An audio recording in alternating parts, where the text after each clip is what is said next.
Hey doing guys, this is Scotsman here, and welcome back to episode 4 of season 4. And I can only apologise for the late and few uploads I've had this week. It's been such a busy week, and I've just not had any time to do anything. It's currently half 11, half 11 just now, and I'm up at again half past 7 in the morning. So I wanted to try and get a quick video out. I'll play a wee game, and we'll see how it goes. I've been keeping an eye in the comment section, and I was asking you about the weekend's football and how bad the Arsenal game was. And I do agree with someone in the comments said the referee was really bad, and I do agree to the extent. But after watching the match today and seeing one of the angles, I can justify this the second penalty. But the yellow cards were a joke. But never mind. I was also asked to look into some players, especially ones that I've sold. Let's go and have a wee look here. Transfer centre history. Let's take a wee look to see. Right, we're having asked to look at Anthony Ford here. As you can see, he actually has turned out not too bad. I think if you keep him and play him every game, he might turn it into a really good player. Who else was I? Liam. Again, a very solid striker. If he was playing every game, I think he would turn into a very good player again. Very, very decent. Lee Evans. There's Lee Evans. Lee Evans wasn't one that turned into a decent player, but yet again, I never really gave him the chance to do that. So who knows? He might turn into a good player, but I'm not too sure. I think you're maybe best sticking to the other two players. I think was Cassidy sold the season after. Yeah, Cassidy was sold to Blackburn, and he was actually a pretty decent striker for them. Again, like was it Alan or Ian? I don't know. Like the other striker, I think if you played him, he would turn into quite a decent player. So, yeah, if you see that, then yeah, you can make your own mind up, and if you want to keep them or sell them on, it's up to yourself. But we'll move into the last game we played, which was against Dortmund, and we won 2-0, 2-1. Neil Malpe with the first goal in the 11th minute.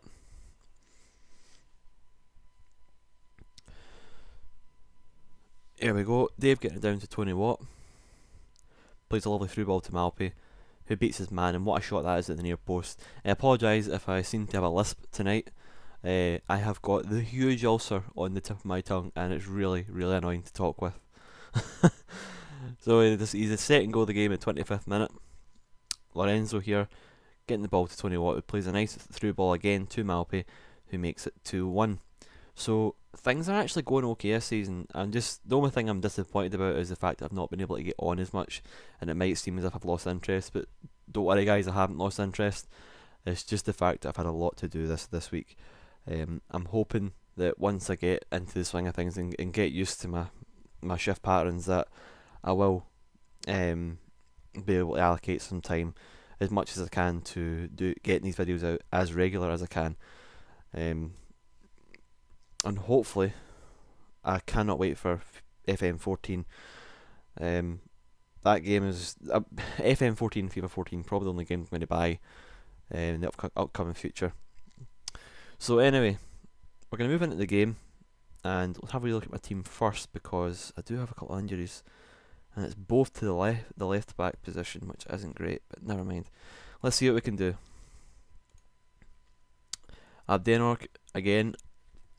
Always, just as a little tip, if you are in the situation like myself, being promoted and doing fairly well with the team you've been promoted with, always try and sign players that can play either one or two positions.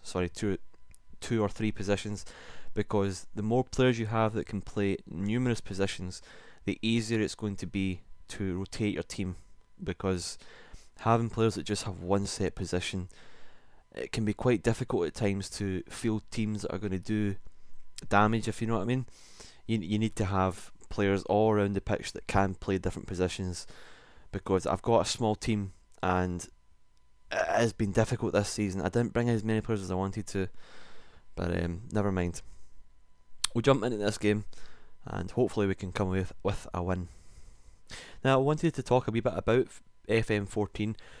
I wasn't too pleased with the announcement of it, if I'm honest with you. I mean, everything they mentioned, or the new 3D match engine, which looked more or less identical to the one they've got, and I guarantee they've created a new match engine, so it's going to be extremely buggy, like every other match engine they've kind of created. It takes a good year for it to fully be playable.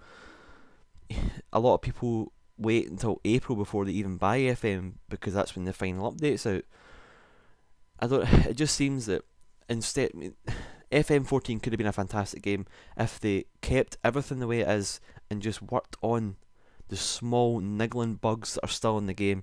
Like, you'll notice that a lot of my goals come from the exact same situation where they get to the byline and they cross it to the 6-yard box and it's a goal. I mean, I scored that's about 80% of my goals right there is goals identical to that, and those are the kind of goals that I concede as well.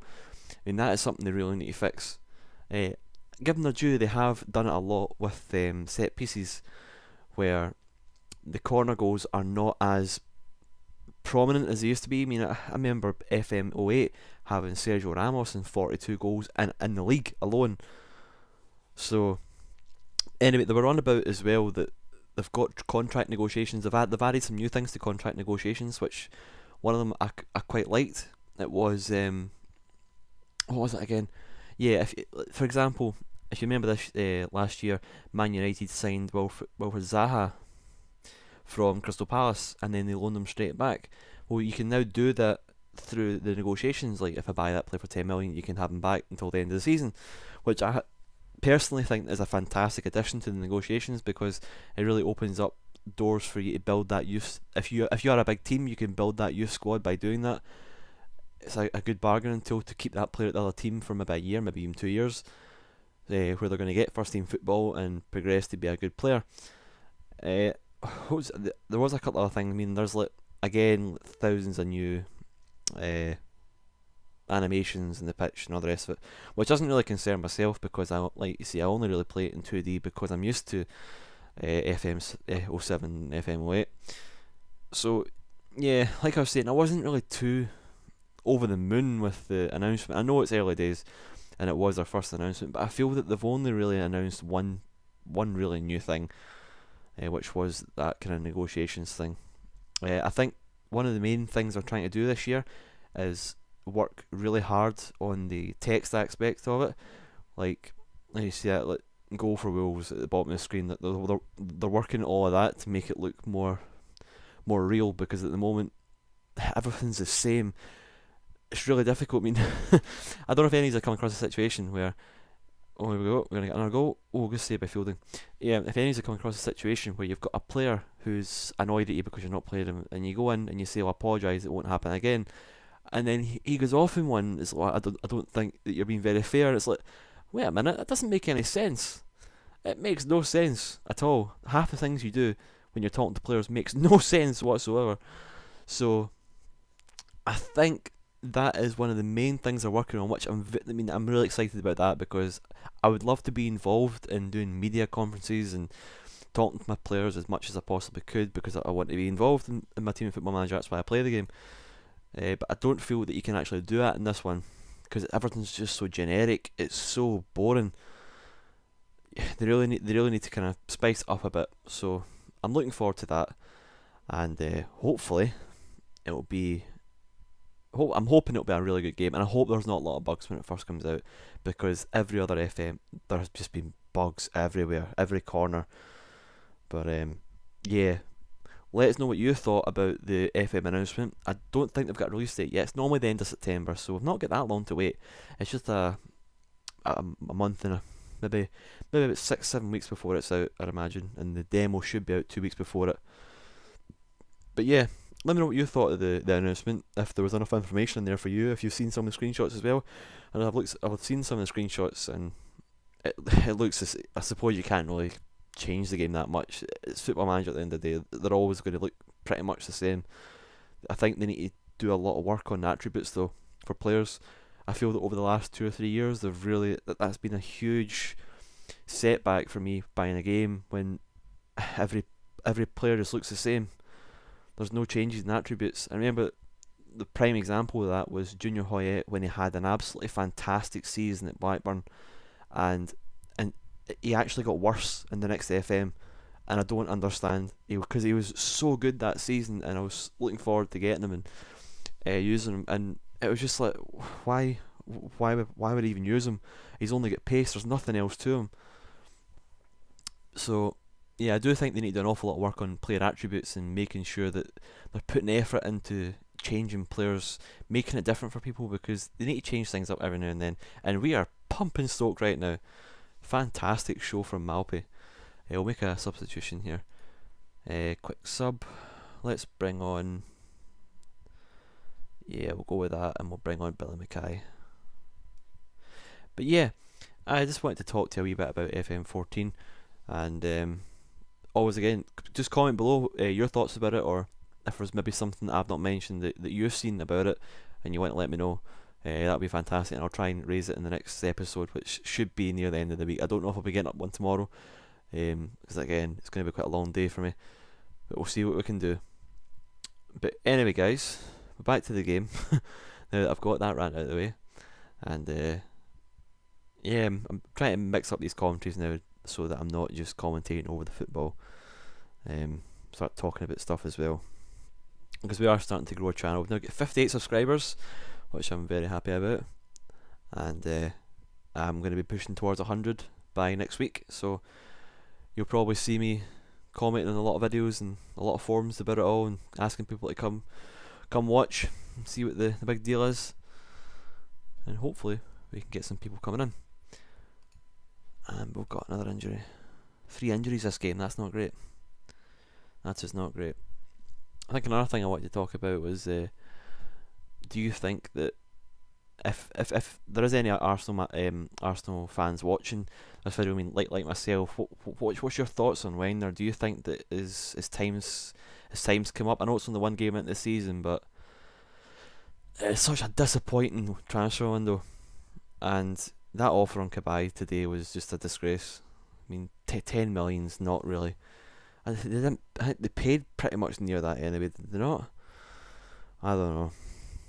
I feel that he doesn't know how to do transfers at all. We need a director of football like the other teams in the league who are. I mean, look at Man City, man. They're bringing in just quality player after quality player. So never mind. We'll wait and see how that pans out. Maybe the best thing for Arsenal this season would be to get knocked out of the Champions League and to lose quite a lot of games to start with, and then the board might take action and change things up. But who knows? Anyway, guys, we won that game 3-0, and that was a fantastic game. Malpe got 2 goals. We absolutely kicked their ass, which was fantastic. We're still in 4th place, 5 points behind the leader. We've kept. I mean, our defence is very, very good. We've got the 3rd best defence in the league, and we're scoring plenty of goals too, which is always nice. And I'm still working on the intro to the video as well. I've got the soundtrack for it, and I'm still working away on Flash to get it working. That again is taking up quite a lot of my time because I've not used it in like 4 years, so I need to try and relearn how to do all the basics. But yeah, anyway, thanks guys for watching. It's been good to get back into it again, and once again, please continue to like and subscribe. You've no idea how much it does mean to me. I know it's quite weird, but it does help, especially when you're kind of new to this. It does help to get that feedback, and it shows that people are interested in what you do. So anyway guys, thank you very much for watching, and I'll catch you all next time. Bye bye.